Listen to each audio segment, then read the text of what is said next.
everyone. My name is Sabih, and it's enormously my delight that I get to welcome you to the opening of the symposium for Amphibian Aesthetics. If any of you have not seen the exhibition yet, just 2 minutes walk down the road, there is the Kochi-Muziris House, and that is housing an exhibition that has been developed by Riyas Komu and the Ari Archive and the Uru Art Harbour. It's a fantastic exhibition. It's been inspiring to work along over a period of 1 year for me. But Riyaz, the professors on stage, the collective that forms Uru, and the collective that forms Ari Archive, all of these have been working on these questions for years that have culminated into this exhibition, and that you will hear about today, tomorrow, and day after in this symposium that we're organizing. Just to give you a kind of zoomed out picture of how some of the conversations started for me as a representative of the Ishara Art Foundation, I have been working with the Ishara Art Foundation in Dubai for the past 6 years. The foundation is also 6.5 years old. It is a non-profit, and in this space, basically, we bring together artists. Since it's located in Dubai, a lot of the questions that we ask at Ishara are questions around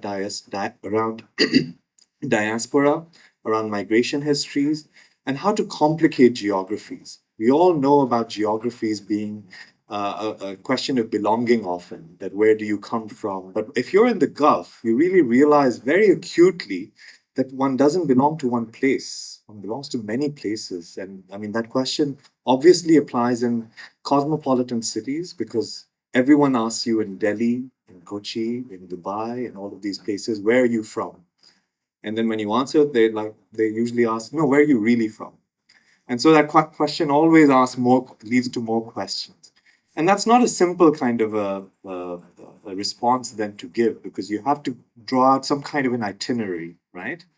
And so at Ishara, the kind of exhibitions we do are dominantly about complicating geography, not simplifying them. Complicating the question of where does one belong and how does one belong. And many, many years ago, this philosopher and actually one of the founding members of the subaltern studies movement, Swaminathan Guha, he wrote this really beautiful essay called Migrant's Time. And in this essay, he kind of begins with, to belong to diaspora, and then he goes ... And he says, as I write this, I realize the contradiction in this, even starting of a statement like this. How do you belong to diaspora when to be diasporic is actually to be against belonging altogether, right? And so how does one understand the condition of being diasporic is only one among many such questions that is being asked in amphibian aesthetics. What I'm going to do this evening is to give a little bit of a Gulf perspective of amphibian aesthetics, because I've had the pleasure of speaking to Riyaz, Professor Ilias, Professor Amith, and Professor C.S. Venkiteswaran over the past year as this project has been developing. And I kind of saw this as there's a kind of vantage point here in Kerala, and then a vantage point I was having along with my colleagues Sasha, Altaf, and Gayatri Uppal back in Dubai. And so to begin with, let me just say that from the perspective of the Gulf, you think about histories not through territories and not through geographies as zones or regions, but geographies as vectors. You see them as vectors and lines drawing and connecting places. And each of these vectors forms very complex constellations. Those constellations translate into, when I ask you the question, where are you from? And then you say, I was born here, but I grew up there, and my parents are from there, but now I live here. You already draw out a constellation on a map, right? And so actually then geographies become less about territories and more about vectors. And each of these vectors create new permutations and combinations, which are both political, but also extremely personally biographic in a microcosmic sense. But also those vectors are not just these vast swaths of history, they're also in the supply chains. They're the fact that your tomatoes might be coming from one part of India, your chicken might be coming from another part, your electronic devices might be coming from China. So you also have a whole set of vectors just drawn by supply chains. And let's not forget, those supply chains also include oil, they include commodities, they include bodies, bodies of workers, bodies of all kind of forms of labor. Also supply chains of money. In a place like Kerala, the supply chains of gold as well, let's not forget, and spice, anyways, we all know. My earliest conversations with Riyas were about remittances. That Kerala, to a great extent, is run on remittance economy, remittance of money transfers made from the Gulf all the way here, creating a whole real estate kind of a project of its own, you know. So then you can see a very different constellation of vectors being drawn between gold, currencies, currency exchange rates, which are constantly fluctuating, and what happens when that money arrives here and goes into the real estate industry. And besides the tangible supply chains and vectors, there are also the intangible ones of dreams, hallucinations, nightmares, because all of these dreams sometimes are inherited, sometimes they pass on from one place to another. So that's one side of a perspective from the Gulf, to look at history and geography through vectors rather than territories, number one. Number two, when you're in the Gulf particularly, you realize everyone is bilingual. Even over here, I mean, everyone is bilingual. We at least speak two languages, and the other language might be English, might not be, but at least two languages are there. But what you also become acutely aware of in the Gulf and all the places connected to the Gulf is not just being bilingual, but being bitemporal. Because at any given moment, you're very acutely aware of at least two time zones. Because I'm aware of the time zone I'm in, and I'm aware of the time zone of my loved one. It could be a family member, it could be my partner, it could be my child, any of those things. So one is bitemporal, if not multitemporal, because one is existing also on their clock. One wants to time your meal, you want to time your free hours based on someone else's time zone. So you're bilingual and you're bitemporal, if not multitemporal. Third thing, perspective from the Gulf on amphibian aesthetics. We're in coastal cities, both Dubai and Kochi. And both of these coastal cities are port cities, and port cities have a very different dynamics of cosmopolitanism. So I think in this conversation today, it'll be very interesting thing to explore cosmopolitan histories as well as cosmopolitan futures, which are not just about London, New York, and Paris. You know?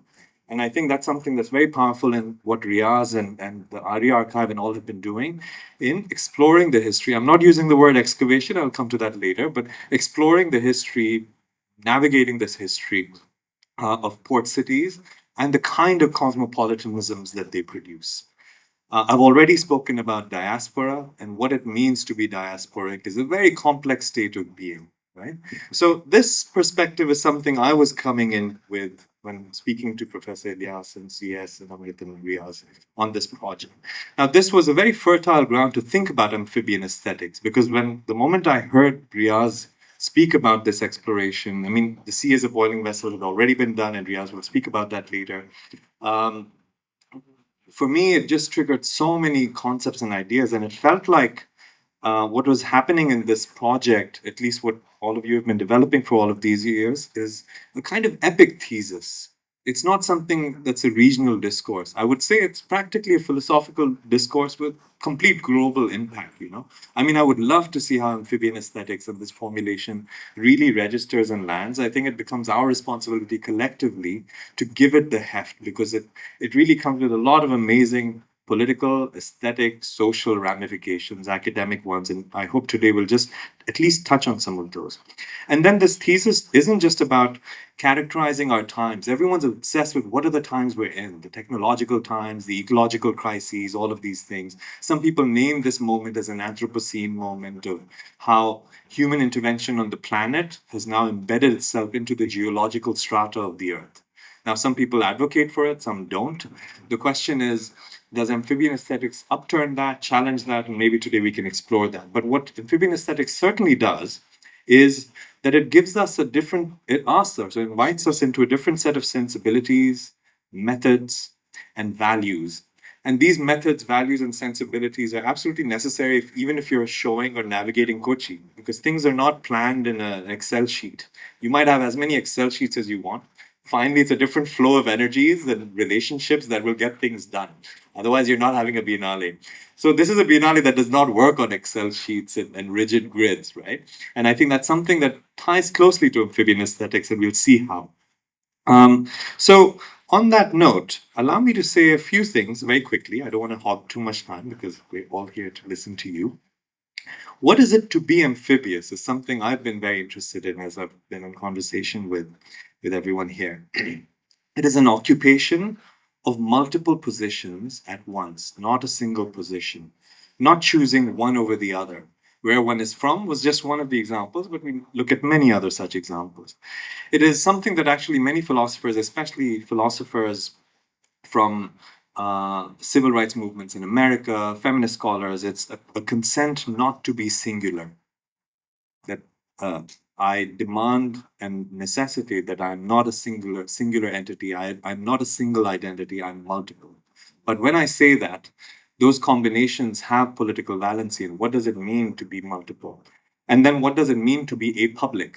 Becomes a question because the public is not a homogeneous public. It is plural. It turns into a mob, but it also turns into a movement. So how does the multitude actually manifest when we're thinking about being amphibious? Um, and while we think about the amphibian in very common terms, I mean, a frog is an amphibian, and you'll see frog in Apupen's work all across the city and in Ishara House. It might suggest being someone that adapts to land and water in ecologically precarious times, but it's not actually about land and water as two binary conditions and me able to adapt to both. It's actually against binaries, it's against those dichotomies. Why is it against those dichotomies? Because the way land and water meet is not just a coast. It's also not just a moving shoreline. It's also a hurricane. Land and water meet in a hurricane when the planet churns, right? So it's not just the romantic idea of a coast or a ship coming. A hurricane is also where land and water meet. A rainfall is also where land and water meet. Dewdrops are where land and water meet. Humidity, as we're experiencing right now in Kochi, is where land and water meet. So to be amphibious is actually to be in recognition of multiple states in which land and water meet, which then produce atmospheric conditions. So actually, it's not even land 1+1, land plus water. It's actually land plus water and the atmospheric conditions that produce a third state. And so, what is that third state? Is a political question again. And so, when one is looking at these kinds of formulations, you realize the cartographic map does not work. So I think the amphibian aesthetics, in some sense, challenges the cartographic map because we've been used to the map as a clear division between land and sea, you know? But actually, the land and sea are rarely divided. They're constantly moving lines. Not only that, the seas are rising, waters are muddy, the earth is moist. So, where do you really draw the line? And this question kind of applies at a meta scale because how do you see climate change? You don't see it in just indexes and abstractions of graphs and pie charts. You see it in the complication of the atmosphere, of the environment, where land and sea and air refuse to behave themselves, refuse to keep to their own places. They're constantly invading one another, sometimes in benign ways, and as they always have, sometimes in furious ways. So while it also challenges the cartographic imaginary, it also challenges archaeology and excavation. Why? Because archaeology and excavation have been premised on digging deep and finding the sediments of history layered neatly, one on top of the other. You know at what point you will find fossils of dinosaurs, and then other kinds of creatures, and then human civilization, and all of these things. But actually, as we know, the sediments are in a state of upheaval. So you might be thinking you're excavating, but there's already an earthquake going on. And so the amphibious state actually complicates that sedimentation, where not only is the cartographic map challenged, but also archaeology and excavation get challenged. So when you're not excavating history, then what are you doing with history? And that's, I think, something that would be very interesting to understand from the ARIA archive project, that what does the archive then do? The archive then doesn't create a site of excavation and sedimentation, but rather maybe a site of churning, a site of flooding. The archive is a flood, and how does one pass through this? And this then brings us to the question of what is it to be amphibious? And I'll stop soon, so please bear with me. What does it mean to be amphibious then? To be amphibious might mean to be itinerant, because one is always on the move. Psychologically, biologically, biographically. And all of these are not just romantic things, because also to be amphibious and to be itinerant might be sometimes by choice, but sometimes by circumstance. If you're in a conflict zone, you're in exile, you're dispossessed, and we are seeing increasingly so many lives being subjected to such forced movements, forced migrations, and what kind of language and a different kind of philosophy and value system of life do we then want to imagine? To be amphibious is also at a very personal, like each of our human level, to be biotechnical, because one is not just in a biological state. If I have a pacemaker that's running my heart, am I actually a biological being or am I a technological being? Because it's actually a mechanical instrument that's really holding my life together. But it's not one or the other, and that's what it means to be amphibious. It is being biotechnical. Um, it's also at a kind of different level a challenge to purity, because it's not a purity of place, it's not a purity of belonging, it's not a purity of identity. And anyone who advocates a philosophy of purity then needs to be questioned, because we know it never worked, it never can work, and yet they believe in this mythology that it works. And as Professor Ghulam Sheikh, who's unfortunately having a different talk simultaneously right now, and we miss him here, but he's been writing a lot about speaking in multiple tongues. One doesn't just speak in one tongue. And when he says tongues and not languages, it also means the tongue stammers, it stutters, it makes mistakes, it isn't able to pronounce properly. And to be amphibious then is to actually also savor both legibility but also illegibility.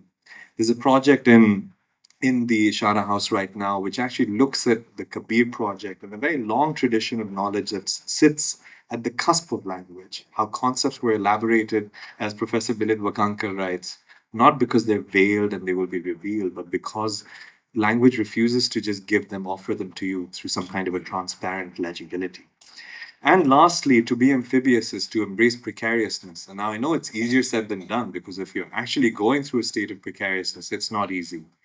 And it's particularly not easy because a world that is against precariousness, or systems designed to be about stability, then make those who are precarious actually vulnerable to violence. If systems were designed for fluidity, they would actually make a different kind of life possible. So actually, we're seeing rigid systems meet fluid life, right?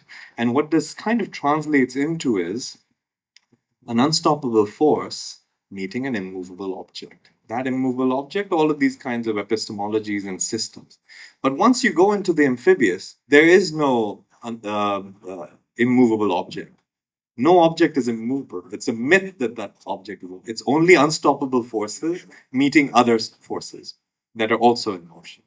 So for me, all of these have been conversations I've been enriched by. They have enriched a lot of conversations going on in the Gulf already around amphibian aesthetics.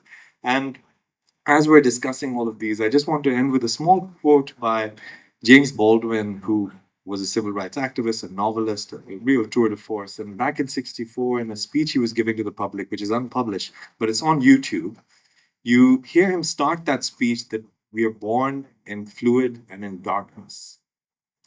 And basically, one is born in the womb, which is in darkness and in a state and in fluid.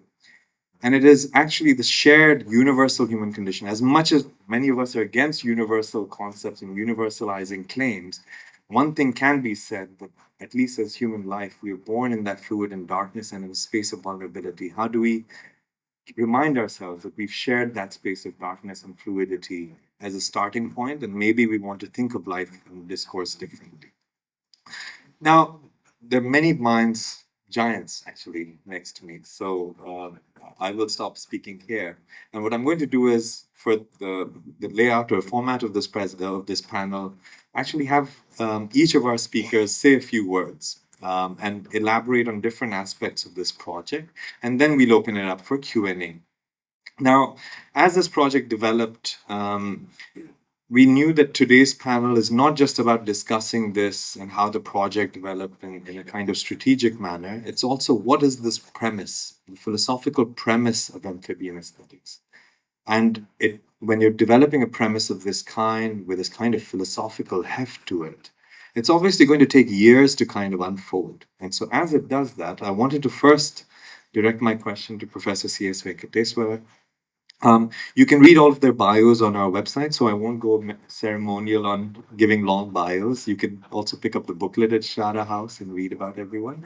So to Professor C.S., if you can tell us a little bit about the premise, the philosophical project that is Amphibian Aesthetics, what's informed it? We'd love to hear more. Thank you, Sabih.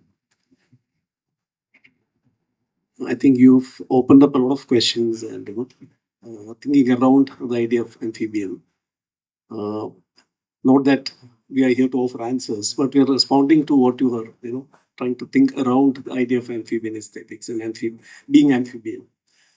One thing is, I will start with your responding to a Baldwin quote. There is this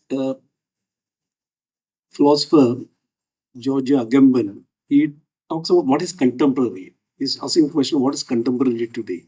Is that what is contemporary?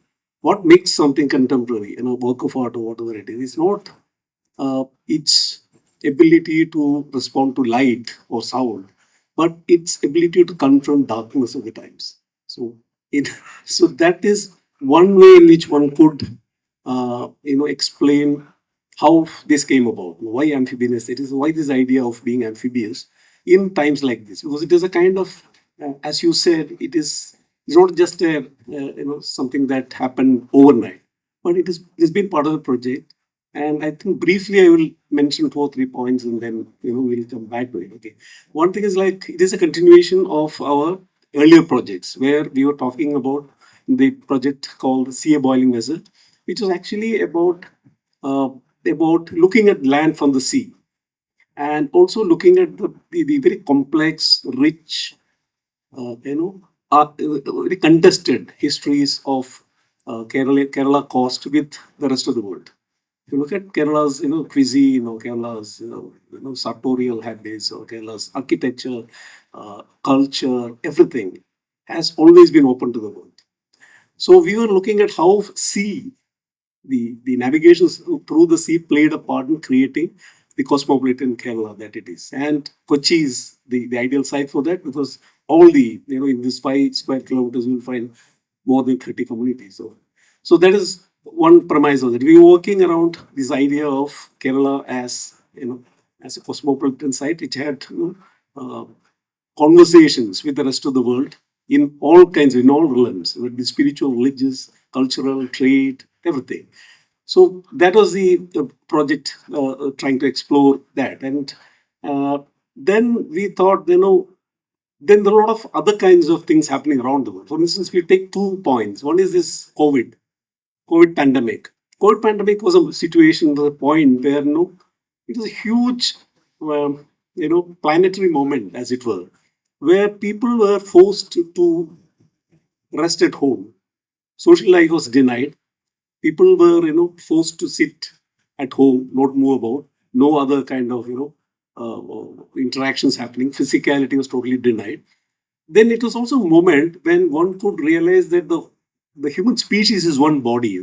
This virus was traveling through the human body irrespective of boundaries. So if you're rich or poor, or you're in China or India or wherever, it was, it actually, it was a moment of realization where human species became one body, okay, just like any other species. So it also showed human species as a body, and also its connectedness with just like any other species in the world. Okay, there is one moment. So there is kind of thought-provoking kind of thing. We also thought, we had a lot of series of discussions around COVID at that time, online.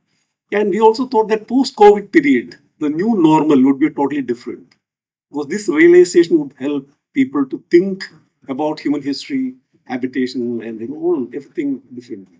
There was one which proved to be futile. Okay. But second moment is like, for instance, we had this in the recent 2-3 years, we had this Ukraine war. Then we had this, what is happening in Gaza, Palestine now. Look at the kind of international response to it.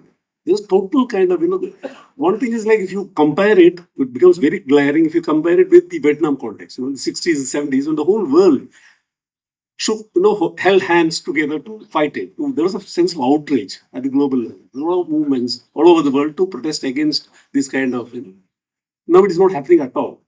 Everything, all kinds of, so-called radical uh, thinking or movements are fragmented. So these are two movements from which we thought we had to think about the role of art. What is art doing? What is it that could address a moment like this?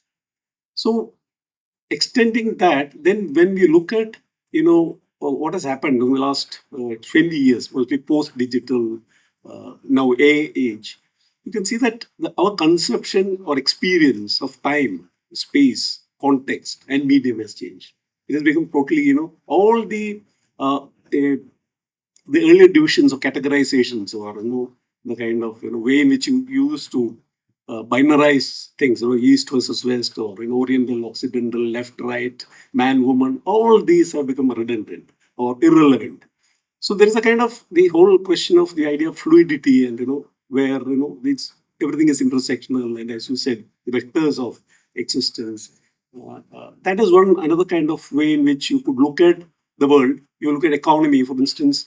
While global capital has become abstract, global capital can move around freely without any kind of promise or commitment to anything, to state or to people, to land, to resources, to nature, nothing. It can move around. Whereas producers' labor, laborers, laboring body is totally restricted.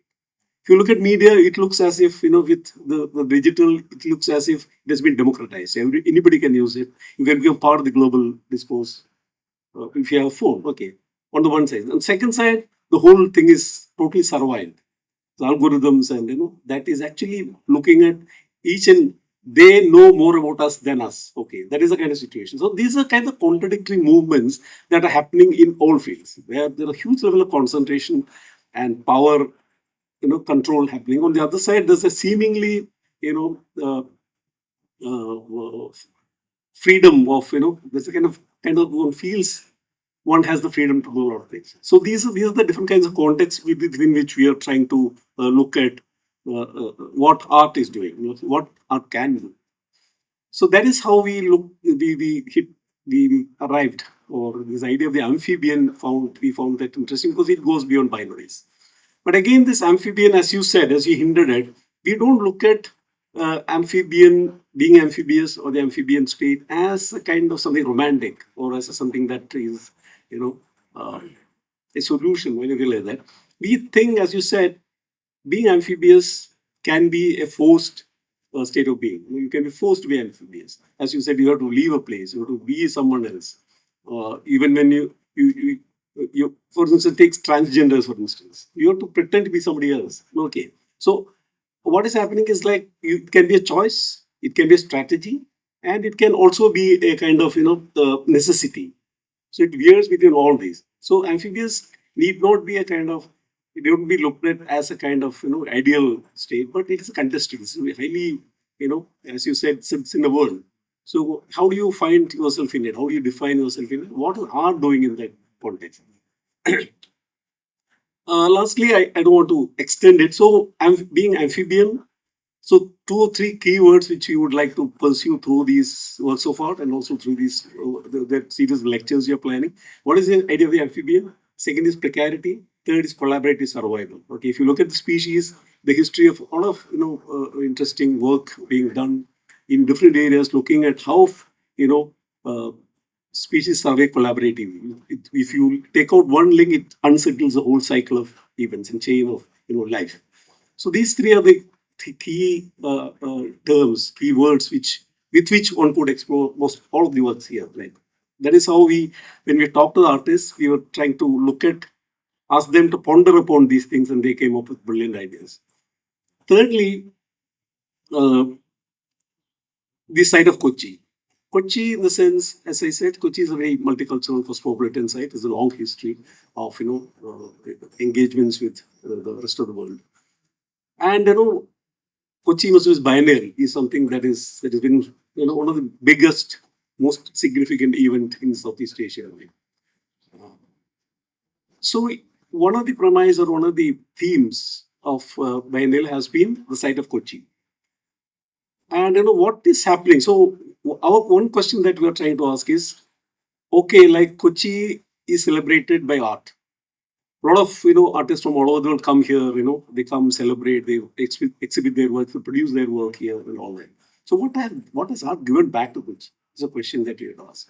Is Kochi just a sediment? Is Kochi just an excavatable site, or are the people of Kochi or Kerala part of the whole process? What do they get from it, or what do you give back to Kochi? Is one question that we wanted to ask.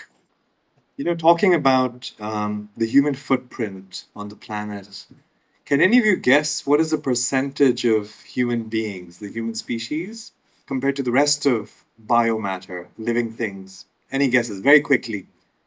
What is the percentage of human beings occupying the planet compared to other life forms? Quickly. I mean, we don't have time, unfortunately. Any hands quickly to say how much? Less than 1%. Less than one, sorry? 0.5? Anyone? 0.5? Less than 1%? You can look up Google, but if you don't, it'll be interesting to see. Any guesses? Any prizes? Sorry? Any prizes? Prizes, you'll get to hear more of the rest. Well, you'll be shocked to know. 0.01. That tiny, 0.01. 83% is constituted by trees. 13% by bacteria, not even animals. 5% by other animals, and 0.01% by human beings. It actually completely baffles you when you think about the scale of things. And so we're actually not on a planet where plants are shared with us. We're in the planet of trees, right? And of course, those trees are being reduced, but the planet is adapting. And we might not be as significant to that story. We're not the protagonists of it, that's clear. So I think the idea of collaboration then becomes all the more interesting because who's collaborating with whom and what are the terms of those collaborations? And it also becomes all the more interesting because, and since COVID, since you brought that up, one has been looking at the role of institutions because you could see that large institutions went into a standstill and it was actually human life and society that stepped in to make things move and work, right? And that kind of thing happened. The institutions were collapsing in that, which showed the rigidity of those institutions. And so some philosophers have been writing about the constitutive, the institutive, and the destitutive forces. Going back to the roots of institutions and how much they tie with constitutions and destitutions. And we're in a time when institution stabilizations actually do not seem to really hold together anymore. And what are those institutive forces? They're stabilizing forces. Once you've laid a legislation, once you've laid out the terms of the game of society, then institutions are there to uphold them, to stabilize them. And what we're going through right now is a kind of destitutive crisis in which forms of labor, forms of knowledge are not seeming to hold together. And so new constitutive energies need to be kind of mobilized. And I think, again, the amphibian aesthetics and some of these things are an attempt at that constitutive claim through knowledge. While we've looked at these very hands-on examples of what led to the emergence of amphibian aesthetics, there are also much deeper histories which are also intangible and sometimes symbolic within society. I wanted to ask Professor Amrit Lal actually about a very interesting motif in the exhibition that you will see at Ishara House, which is of mirrors. You will see quite a few works that have mirrors and reflections. They're not incidental just because Pistoletto makes mirrors and then the Kabir project introduced mirrors or any such thing. Actually, they're very deliberately placed in certain spaces. And all of these mirrors have a very interesting relationship to the stable image because they destabilize the image. The mirror in Pistoletto is fragmented, it's split. Who are you looking at? It's a split subject. The mirrors in the Kabir project become legible surfaces where you often don't even see your own reflection and you read a text of the other of another time. But actually, there's more symbolism to those mirrors that are in the exhibition, and some of them actually go back to other spiritual traditions of resistance to dominance, to hierarchy, to Brahminical oppression. So, if Professor Amritlal can tell us a little bit about the presence of the reflective surface, the mirror, and where that comes from, not just in the exhibition, you will see that also coming again and again in the. Can I just add one small thing, which is to say, for the longest time, we've been so obsessed with the technology of the lens to view the cosmos of the telescope, the microbe through the microscope. The mirror does something else. It is still a surface, but it multiplies surfaces. It makes reflections distorted. You might not see yourself. You might not recognize yourself through the mirror that you look at. So, but then there's much more to it. So, Professor Amith, if you can say a little bit. Thank you, Sabih. Good evening, everyone. Before I get into the mirrors, let me speak about my association with Riyas, which started in 2012, just ahead of the Biennale, the deeper association when we sat down to write the mission statement.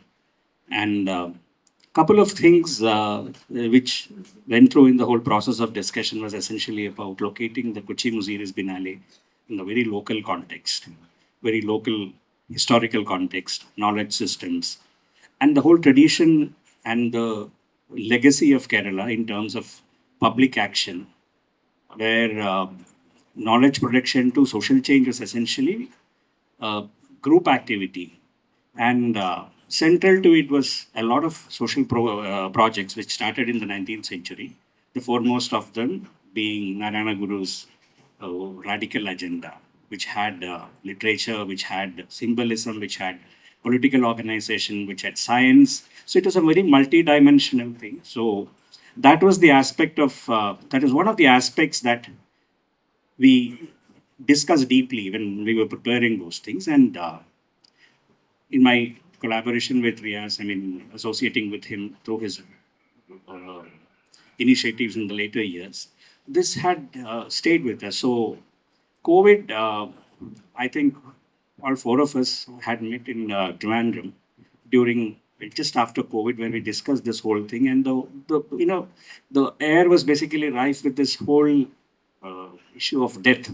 I mean, there were so many deaths happening. I mean, there was this crisis was on, and to put a perspective to that particular moment, we were also thinking about, is this the, I mean, at least it came to my mind, is this the culmination of a certain process, some processes which had started much before, and then finally coming into a certain kind of very morbid moment where death, the large number of deaths were reminding us that it's time for people to look back, reflect, do things which are very different from what we have been doing. So, amphibian aesthetics was a key word which came up for discussion. Then, what sort of a art will we produce after COVID? What sort of a art will it be possible in the context of so many deaths happening around us? So, this was one of those very key things, and it raises this question. I mean, Apupan's graphic works, and there is one frame where the person asks, "Kaatil evideya?"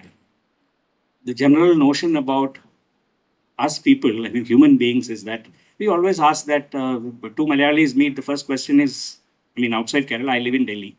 So the second question after you ask about the name is that Naatil evideya? Where are you from? So it's very important that we also ask, Kaatil evideya? Where in this forest are you? I mean, where in this universe do you locate yourself? This is not just a very, what you call, an ecological question. It's a very political question, because in the sense that COVID might have manifested itself as a disease, but there are so many factors which we don't know. There are economic factors, there are ecological factors, there are historical factors, there are issues of migration. So many things came up for discussion in that moment.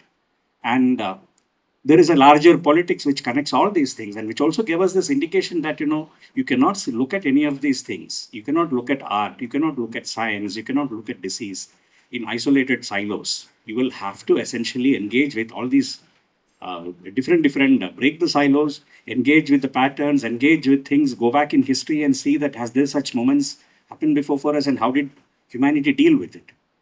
So this is the question where, people like Guru come back in a big way. Guru as a Narayana Guru, I mean, he's Guru for all Malayalis. So Guru comes back in a big way in this larger context. Since he asked specifically about this question of mirroring.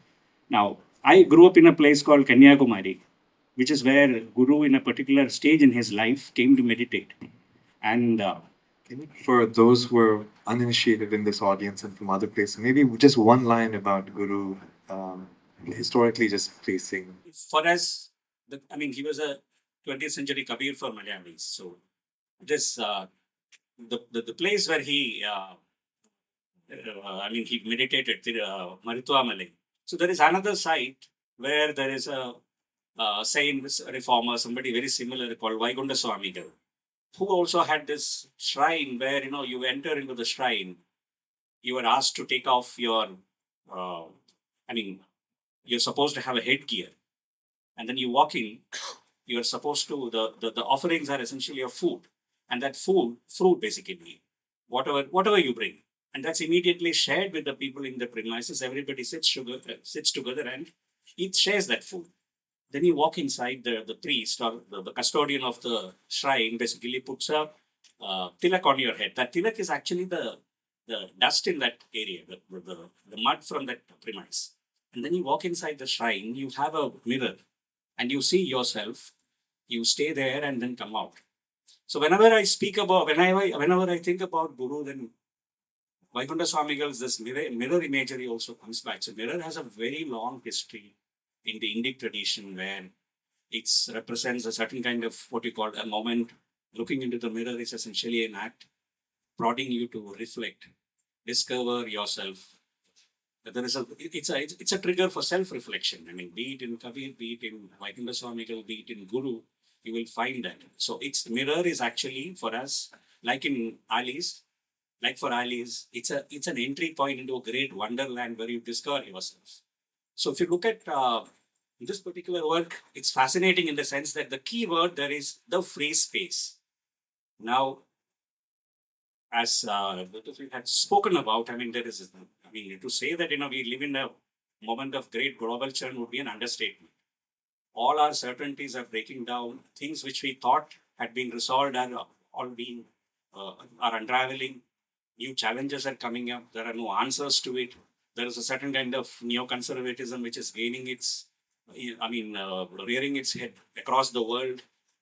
10 years ago, people spoke about borderless worlds. Now, everywhere people are talking about borders, how to institute, how to bring in legal mechanisms, how to bring in juridically restrict people from moving from one place to place. Whether it is in America, whether it is in the subcontinent, you have creating innovative ways to curtail people's movement. So there is a larger issue about free space. Is there any space that's free? Is there any scope for any kind of freedom, essentially, for us to engage with it? It's a moment where we ask, if that is the situation where when old certitudes are all dead, and the conservative certitudes are very much there. So how do you deal with this moment? How do you discuss questions about freedom? How do you discuss questions about free speech? How do you free expression?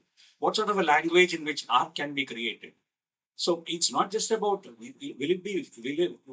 it come to a situation where we will all be forced to go to the forest? That people naturally will ask you that you are in hiding or something like that. You will ask Katil Evadeya rather than asking Natil Evadeya.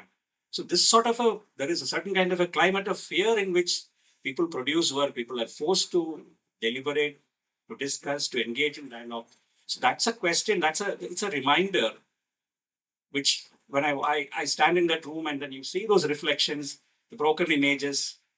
The heap of broken images is what another poet in a different age spoke to us about modernity. So in a post-war modernity. So we are in some kind of a situation again where there are no certainties, there are no certitudes, and we are forced to question ourselves at the way we have lived, the kind of relationships we have between ourselves, between the larger environment. So when we speak about precarity, that precarity is actually operating at multiple levels. Precarity of sheer existence, precarity of engagement, precarity of the ecosystem itself. So there is a temporal thing, there is a cosmological thing. So the crisis is multifold, and as always, when there are larger crises, only art can provide answers. And artists are dissenters. There is a great Malayalam poet who once said that poets are the Kavigal, Janadayada Savarna Pratipakshama. They are what you call the elite rebels of a society are poets. So, So, in that kind of a context, a lot of answers for our challenges, for our crisis of our times, I think, we will have to look to art. I don't think politics, as we understand politics, or science, or any of these things can actually give us a larger perspective about the crisis of the moment. For that, there is only art, and art alone can provide it. And that's the real the undercurrent, which I think every artist in that in Amphibian Aesthetics show is basically trying to address. And that's the kind of questions I think we will be taking forward in the next 3 or 4 months. Talks about actually going back to the history of logistics. And that history of logistics is tied closely to the history of enslavement. It's the moving of extracted goods and commodities. It's turning a vital source of the earth into an abstracted resource that then gets circulated, but also human life as it gets circulated through the enslaved body, through the servitude body, all of these kinds of things. And so the history of logistics then, and this is not to kind of paint an evil picture of logistics, but just to mark how the history of logistics plays out, including the art world as well as any of the goods that we consume, is a history of also the movement of bodies and extracted bodies. And when that logistics is read more closely, you realize that those moving bodies, those enslaved servitude bodies, were actually always everywhere and nowhere. They were all through the supply chain. They were all through the trade routes that made modernity, civilization, all of these things constantly run. And therefore they were everywhere. They're integral as practically like red blood cells or white blood cells, and yet they're nowhere because most of them have never had an inventory of who all they were and where they went. That continues to happen today, except there's a different kind of precision by which they're calculated now and kept invisible. But on that note, Professor Ilias, if you can tell us about how amphibian aesthetics ties to these histories. Thank you, Sabih. What actually comes to my mind, or springs up in my mind when I think of amphibian state. There are two experiences which I had in the past 2 decades. I was into writing the biography of a person who started his journey from Kerala, from a small village in Malappuram, which is towards the northern side from Kochi. He started his journey as a kind of prisoner. He was kept in prison for. You can't. My voice is not audible. Okay. Now it's okay. So he was actually deported by the British because of his involvement in an anti-colonial struggle in Malabar region. Interestingly, he had several identities. He was born to an Arab clergy who came from Yemen, settled in Kerala. His mother is from. His father had 3 wives, one from Indonesia, Timor in Indonesia, another from again from Tarim in Yemen, third one from Malabar. He was born to a mother who was born in Timor. He started his journey as a prisoner. He was deported to Jeddah first, where he was again, he had some involvement in anti-British kind of agitation, which led to his direct involvement in a massacre in Jeddah, which happened in the 19th century. Again, he was exiled. I mean, he was thrown out from the Arabia. He went further to Oman, where he became a kind of governor in one of the provinces in Oman.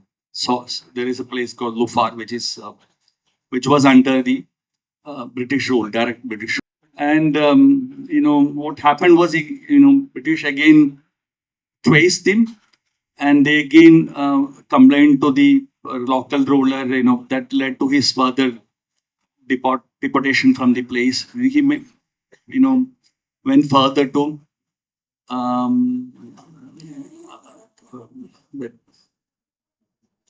Cairo, where he became a professor of fiqh, jurisprudence. He established as a kind of scholar, and he was known as, because of his Hadrami connection. He was basically from Hadramaut. Then he went further to Istanbul, where he became wazir in the Ottoman court. Interestingly, there are 100 biographies of him in 4 languages. You have a set of biographies in Malayalam, which was his mother tongue, and another 6, 7 biographies in Turkish language, which became his official language during the Ottoman period. And another set of biographies written in Arabic language, and there is one biography in Arabic Malayalam, which was a kind of fusion of Arabic and Malayalam, which was the language of Mapla Muslims of Kerala, to which community he belonged. And the irony is that there is no mention about his life in any of the standard histories which were written in Kerala. Nothing is written in Malayalam language, English language, or any other language about his biography, about his life history, about his travel, about his positions. He became he became the wazir. Wazir is like the minister. He had dealt with most of the Islamic world as a sort of ambassador. But nothing has been written about his life, his position, his political position, his involvement in, except few lines about his involvement in anti-colonial struggle in Malabar. My question is why certain people, biographies, life histories, life stories, or stories of certain people become matter to history. Why not certain people's life histories are not written adequately by the scholars? Maybe because of my answer is maybe because of the amphibian nature of people. They have moved away from they have crossed the border, they have broken the borders which existed between 2 countries or between 2 continents or between 2 regions. So that must be the reason why they have why their histories, their life stories have been completely absent in the standard histories within court. Number 2, when you come back to 20th century and especially to the late 20th century, where you saw the disintegration of many things, dismantling of borders, dismantling of, walls like Berlin Wall, which we celebrated in a way, which we said is the beginning of post-colonial history. Someone said, celebrated in a way that, now there is no borders, no, no one to stop you from entering from one place to another. But there are certain kind of experience which we witness too. Certain borders are becoming very concrete, like Indo-Pak border. We are talking about Indo-Pak border on daily basis. Every newspaper will have at least one column or one news story about India-Pak border. So why certain borders are becoming much more concrete? Why certain borders like Berlin Wall becoming completely blurred? So these 2 questions we should address. While coming back to Kerala's context, why we have chosen Kerala. That's a very important thing to discuss about. Kerala has always been historically been a kind of or a set of people who are constantly on move, or certain kind of histories which are on move, certain kind of text. You have a travel of several texts which have been written in Kerala, read in Southeast Asia. I'll give you an example of Fatul Muin, which is a very interesting text written in Kerala. When I went to Southeast, everyone knows, but no one knows where does it come from. Everyone knows the text, content of it. Everyone knows, everyone has read it, but no one knows where it has been written.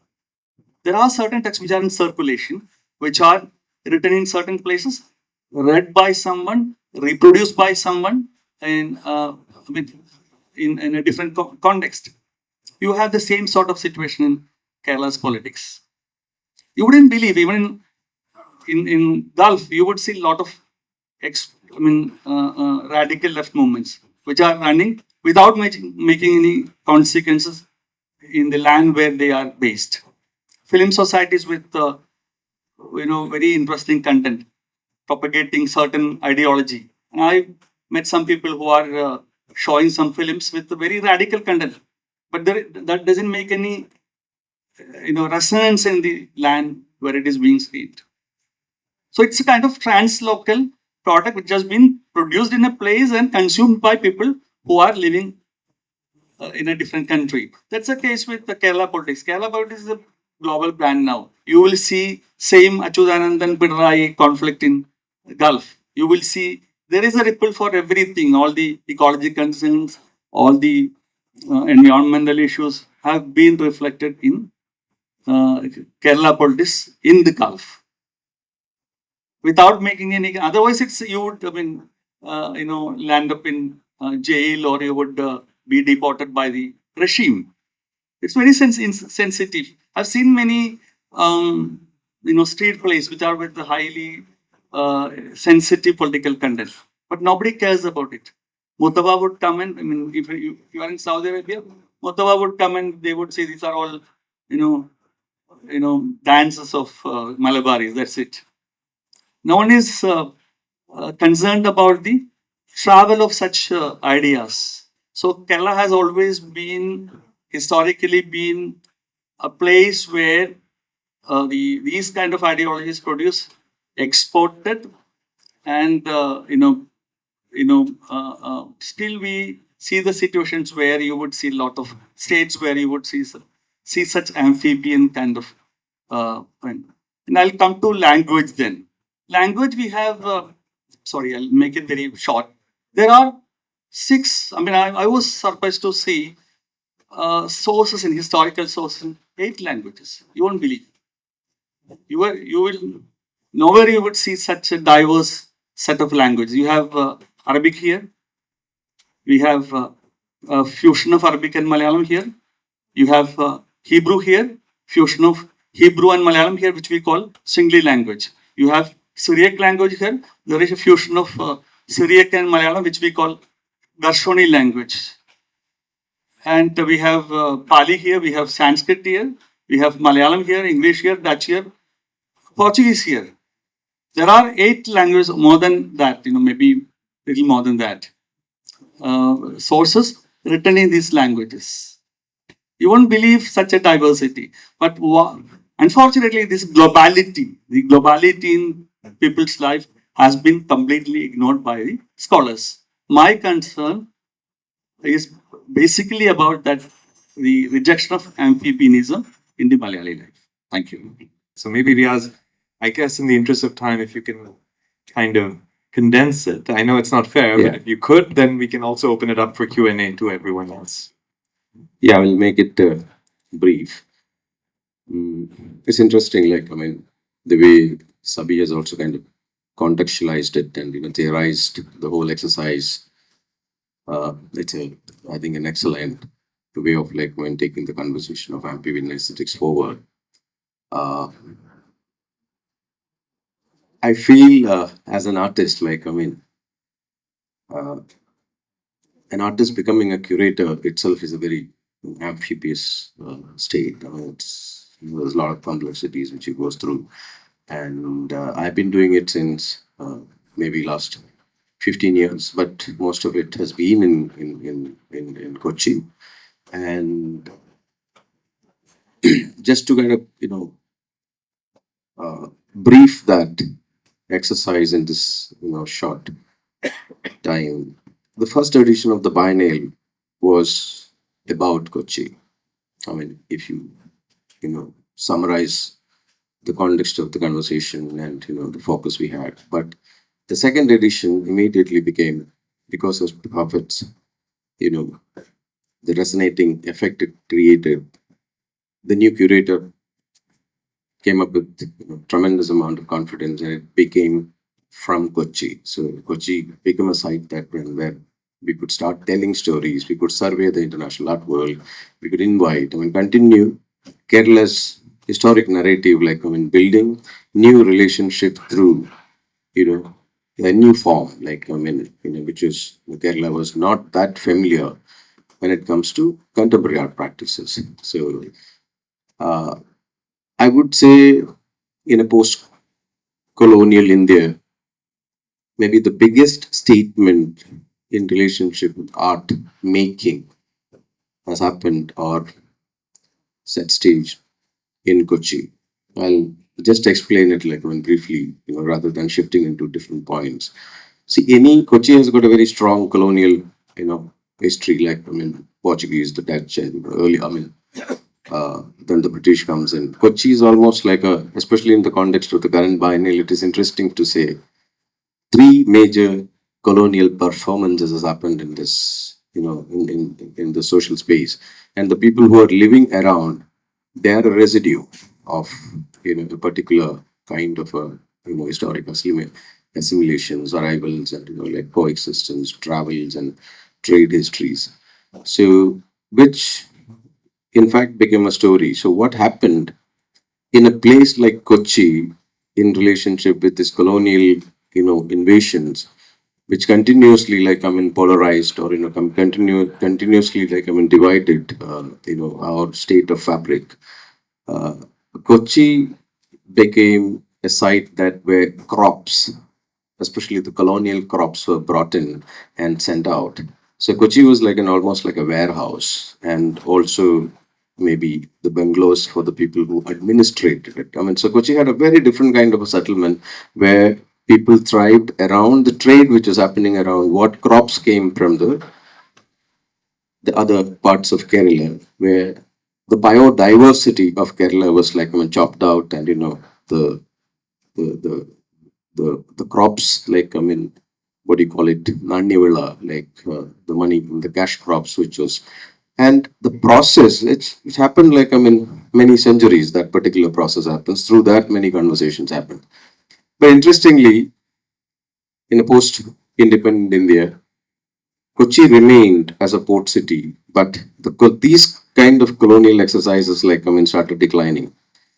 I mean, from 2012, that Kochi emerges as a new site or a new extension of an art route where a new crop, I mean, if I put it in a very different, maybe a little bit more of a raw context, where art comes and occupies these warehouses, brings the notion of art production, and Kochi became in a post-independent India the most, you know, I mean, it became the high volume production site in a post-independent India. And what happens there conceptually is that the crops were, I mean, if you consider art as a kind of a, a message or a content, or an aesthetic object, it was brought in, it was also, traveling in. But what was happening there was, unlike the other, the spice crop, or the other materials which flourished in these kind of port cities, here the production was happening itself in a place that where the, so the whole, whole shape of Kochi's future was changed, in fact, with the biennial. I think that's the time, I personally started having a realization that we need to kind of continue telling the story in a very different way.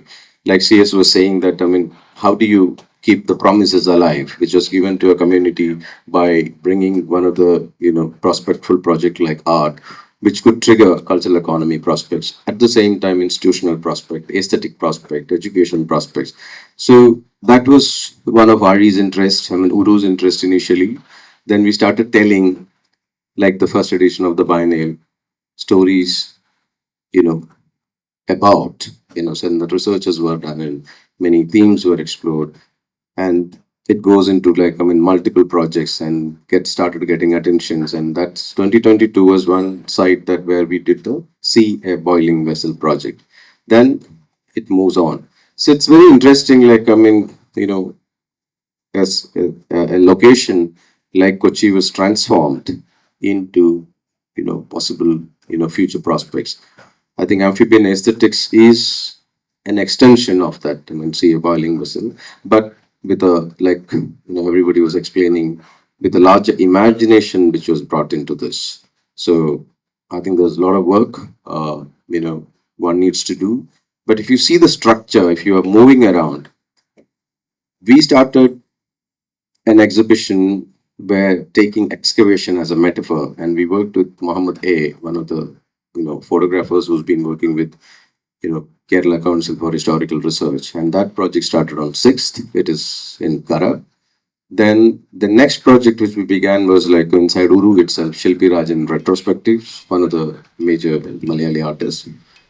Then Showing in Kara right now, no? yeah, Yeah. So for those who are still around, you might want to check out Kara and look at this project, and which kind of resonates closely with the Ishara House project. yeah. Then we have one project, Ajit Kumar. Ajit Kumar is here, filmmaker. His work is there almost opposite to Ishara House inside Heritage Arts. But it's a project which talks about Kerala's history of trade routes, shot beautifully. That's the other project. Then today, we opened this particular project. So it's a kind of a continuation of citing a location, going deeper into the historic relevance of it, and continuing those kind of possible metaphors played out, reminding people about what is actually happening in front of us.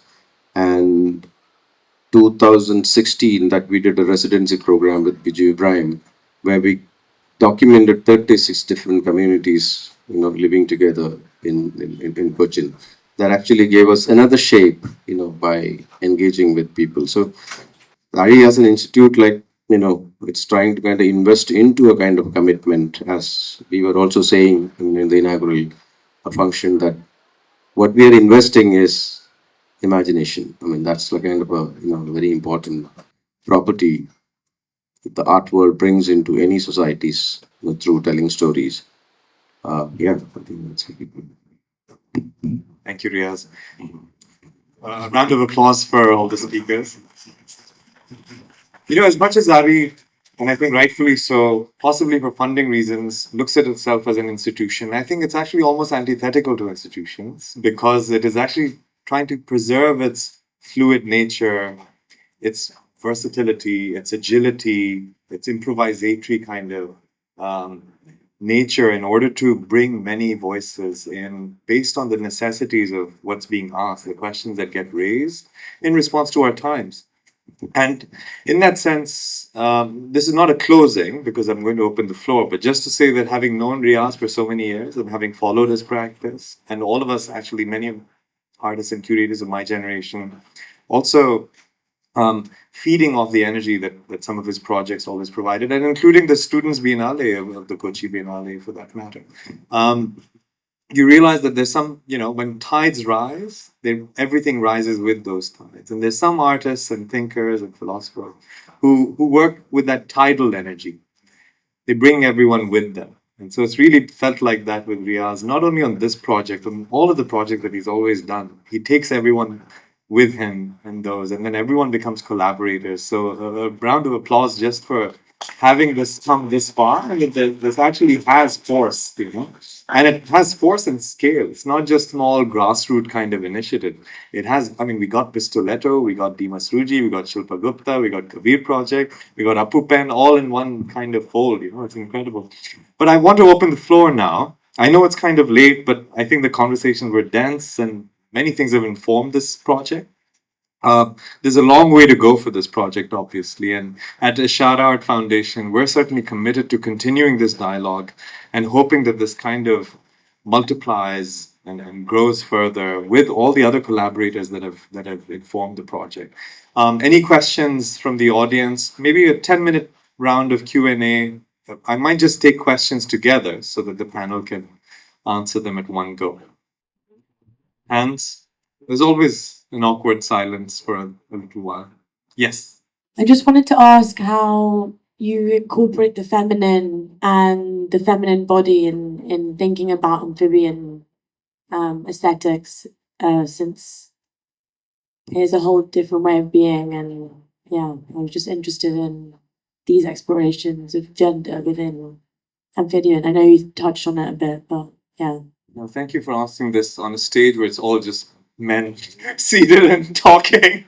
Very important, perfect Not first like, question. it wasn't in a testing way, just... No, of course. I mean, but I think there's no dearth of awareness of what's going on. And in fact, the RE archive and all is, it's a very diverse set of people coming together, some of whom are in the audience today, and you can speak with them. But yeah, I guess let me not answer on behalf of of the RE archive and the panelists here? Just a quick response. Actually, we had one artist, a transgender artist, who was supposed to, be part of this project, but it didn't fall through at the last moment. So he thought this transgender, being transgender, is again an amphibious kind of concept, but it didn't work out at the last minute. So, yeah. Yes. Yeah, I think some of the projects that which we have seen inside the Amphibian Aesthetics project, though it is represented by woman artists, I think it's shown tremendous amount of courage and conviction to also go the beyond the uh, the gender discourses alone. I mean, it's taken like even CS was putting it together. I mean, these kind of even the gender biases has also been like taken beyond the normal discourses. For example, I would like to speak about that kapiri work which is kept inside the box behind. Kapiri is actually a slave who came in here or brought in here as part of the colonial legacies. There's a Kapiri worship here, there's a Kapiri cult here, but you see in that box, it's not a black Kapiri. I mean, it's a white Kapiri, but there've been people discussing about the Kapiri as a cult, which reminds that the larger colonial suppression or eternal slave, like artist Mithun Mohan puts it in one of his work. We have brought him back as a great metaphor in the exhibition. But what I wanted to say was like Kapuri was a kind of a metaphor of slavery in an Indian in a global context. But today, that work is produced and kept inside the box is actually done with the most advanced technology which we use today with 3D printers. And we are producing those works and whatever produced recently, like we are put inside that. But the story in that work is like, how do we travel like beyond these, the gender discourses or this the binaries and say how technology has become a new device of surveillance and the kapri as a metaphor coming back to endure into our consciousness to remind us that we are surveilled, we are confined, we are in a place that where somebody is always constantly watching us. So as we walk in Michelangelo's freedom space to going into Shanmin's Hull project, walking through, so it's like death has a gender. So it's like something which takes you beyond whether a certain kind of a enslaving narratives has got gender or what is getting produced or surveilled through the new advanced technologies. Is it conversed around the ideas of gender? So there are these kind of questions which also the exhibition props up. I think if I can also answer, and while someone else who's about to ask a question can keep it ready. In conversations I've had with Riyas, as well as some of the artists participating, a figure that would constantly come up in conversations is Paul B. Preziado, this incredible philosopher who wrote this book called Testo Junkie in a moment of transition from being Beatrice Preziado to Paul Preziado, and making a claim that who is the subject of philosophy in that kind of state of transition. And the subject of philosophy then raises a question to actually the gender discourse in a very complex way by saying that perhaps we're already inheriting a biofictional discourse, and by which Preziado meant that the biological, the biographical fictions that have held together heteronormative practices and claims don't hold anymore. And I mean, one must recognize what are the fictions that necessitated creating them. I mean, Baldwin asked this question separately for race when someone asked him, do you see promise of what's happening to Black people in America? And he said that, the question America needs to ask itself is, why did it need a black slave in the first place? Because I'm not a slave. I'm not a Negro. I'm just a person. If someone thinks I'm a slave or a Negro, then they must ask themselves why they needed one. And Preziato's kind of creating an even further discussion and onto the question of gender. Why is the state obsessed with certain parts of the body of its subjects when someone can get a nose job and you don't have to change your passport? Why is it that a nose job, a lip job, me changing my hairstyle, me getting a piercing does not have me go to the passport office to change the status on my passport, but certain body parts necessitate this kind of thing? So I think in the amphibian aesthetics thesis, in conversation with some of the artists, I mean, you have Dimas Ruji's work, for instance, where there's a monument of sorts being created for those that have been erased because of the kind of genocides that are going on as we speak. But how does one create a monument for those that have undergone such erasure, violent and brutal erasures? It's not by building a tower, because that politics of tower building and arch building is precisely the same politics that tends to erase anything that's under its shadow. So Dima creates a space that is empty, that is vacant, in which you sit. And I think those are some of the ways that translated, but clearly I think your question still holds, because amphibian aesthetics as a thesis will also have to grapple, but also elaborate on some of these questions in very forceful ways. And it'll be interesting to see where it takes the cohort. Any other questions? We'll take maybe one more, and if there are two in the audience, then we'll club them together. Katya here. Thank you for such a exciting conversation. And I'm really wondering about two texts immediately came to mind, especially when you were discussing this possibility and also this new vantage that emerges from this amphibian aesthetic proposition of not only looking onto land from the sea or looking at the sea from land, but to sort of be at, at the hurricane, the rain, the dew.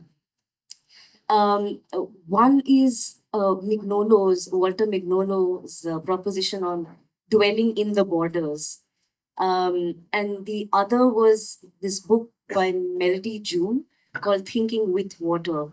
And what both of these texts really I'm struggling to sort of understand is what kind of forms sort of emerge while you're dwelling in this border, because it's not like the borders don't exist, because even in a vector imagination there are dots and there are lines, and even in the water depths below there are the border still exists across, right? So what kind of forms make its way into this archive that you're building through this amphibian aesthetic, if it is not terrestrial and if it is not simply maritime or marine? I'm interested in what kind of forms occupy this archive. Thank you, Katya. There's a question at the back. We club these.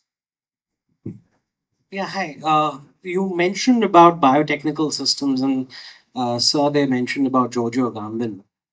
It immediately kind of, pushed me to think on the lines of systems design and systems thinking, where socio-technical systems, Herbert Simon, all of these ideas become a critical aspect towards these conversations of blurring the lines or blurring the boundaries between water and land, between a bunch of other subject matters. Is there any? I mean, I just came in, so I'm yet to see the exhibition altogether.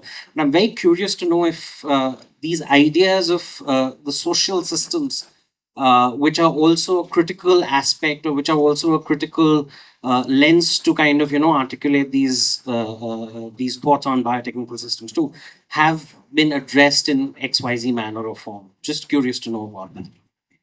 Thank you. Two very good questions. One around systems, and with Katya's. Can I add just a question to Katya's, because I think around what forms emerge in asking these questions, both for the archive as well as for art. it's also what happens to the witness position in an amphibious logic, because the amphibious logic is one which is in a site of immersion rather than of distance and detachment. One doesn't witness from a distance, one's in it, one's in it. And so what happens to the witness? And then does art anymore serve as a document, or does it do something else? So I think connected to somewhat Katya's question, at least about the forms that emerge, does art then become a document and witness, or the artist as a witness, or something else happens? And possibly I have a feeling something else happens. It's not just remaining a witness or bearing witness anymore, art becoming a testimony or a document.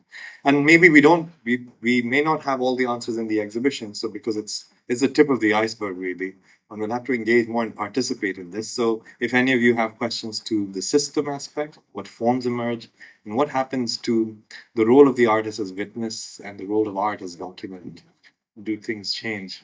I don't know if any of you want to. Some quick responses. What is about systems? Oh, there is one work in the exhibition which is by Cass, City as Spaceship. So that is actually explores. We are talking about land and sea. She's talking about earth and space, and conceiving a city or a habitat as a spaceship, where you have to very carefully, diligently look at resources and how you live and how you live together and all that. So I think that is one project which actually tries to address the questions that you are trying to ask. Second thing is about this question of witness. Witness question, I think I would connect it with the COVID metaphor. No? COVID metaphor, when you, during COVID times, you may be wearing a mask, and if I meet you, I don't know whether I am a carrier or a target. Okay, that is a position of the witness today. I think you don't know, you are already implicated in the project. You can't stand outside and judge or give some other this thing. But I think you don't know whether you are carrier or target. So then you're part of the thing. So then most of the projects are like that. It's very self-reflexive, looking at maybe like the first question, maybe looking at different points of contact, points of intersection, rather than taking those lines to its logical or whatever end. It is, the flights of, you are not following it, but maybe many of the works are actually looking at nodes, looking at the junctions, looking at intersections. Whether it be, it be caste. One major work is about what caste is doing, how caste operates in Kerala. It's a huge painting. Viratish is one such work. Like Dimasuji looks at it totally differently, where the soundtrack is run backwards. So you have different forms in which Sabih project looks at totally differently. Drawing from a lot of nomadic spiritualities to look at this question. So I think this showcases a lot of ways in which one can explore these things. Just add a thing to this question about whether an artist is a witness or a document, or I think it is all of it. I mean, it's both being a witness, creating a document. But most importantly, I think it is about being in conversation. Like the work by White Balance about Gaza, for instance. I think we had a performance today which complemented that creation. And essentially it was, I think no amount of history can actually bring alive, no amount of documentation can bring alive the kind of trauma which that particular work could actually, if I use the word excavate, and produce it there. I mean, the evening yesterday, saw it in the evening. So the kind of emotion it triggers, essentially about a particular moment in history, and what you call the CS had initially spoken about the collapse of world systems, world actors, powerful actors in stopping a war which led to the killing of over 70,000 people, a lot of them children. So to this question, and again the Narayana Guru work, essentially it's two people across centuries being in conversation, and what comes out is something completely different. I mean, what we interpret standing there, it's an entirely different thing. But those are documents which exist. Both are witness to history, and then they are in a conversation, I think.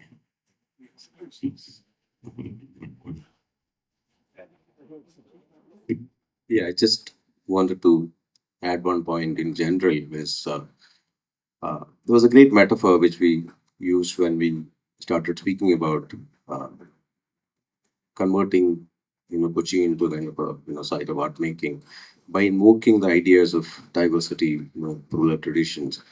So Pattanam excavation site was happening, parallel to that. So that's how Kochi-Muziris, coinage also happens. So the KCHR director of that time, used to say that, when you take 1 meter, you speak about history of like, 1,000 years. When you go into take 2 meters, 2,000 years. The moment you start digging the third meter, you go beyond all the conflicting religions. So it's a very interesting metaphor for any art institutions to kind of get into. But today, we have a new project called Podcast, where Zahid Mirza has started, like, talking to historians, cultural leaders, people who are into different industries, talking about Kerala, Kerala's cultural history, larger complex narrative from water. So it's called Podcast. So that, that's one reason, like, we reiterated, like, in a place like India, how do we also re-emerge as or re-emerge into a kind of new discourse, maybe citing a topic like amphibian aesthetics is come up with new imaginations and new ways of articulation. So there are many projects in this. Shanmin Six Houses project, I would say, we are all, we all speak about Kochi, nostalgic Kochi, Kochi's trade histories. We also did boat, making workshops last year. But Shanmin's work as a center, in the center of the core of, Halegua house, brings back so much of, memories, but using the new, technology device, part of the Cochin shipyard, where it is, also economically trying to kind of sail into a kind of a larger, trade or, travel narrative. So, which was not discussed, even after 5 editions of the Biennale. So there is this new possibilities, and he's also one of the best makers in the city. I mean, who was also a great fabricator in the city. He's also a good engineer in the city, but he also comes from a legacy. His father being, the early shipbuilders. And the biggest metaphor we have also brought into that particular work is that Shanmin's father was the person who repaired the London Bridge of Kochi here, which is an amphibious bridge, which allows the terrestrial and also the oceanic, because it opens up and allows a ship to pass. So it's interesting, like, those metaphors are all brought in. Once you go a little bit more closer and closer, you start exploring this. Thank you. Thank you, Riyas. I think the words of Professor C.S. in talking about being implicated ring a bell, because how do you excavate in a flood, no?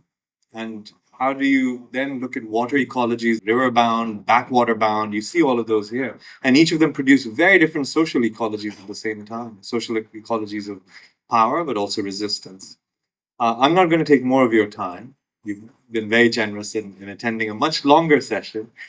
We do continue tomorrow at 3 p.m., right over here, with a continuation of the panel conversations.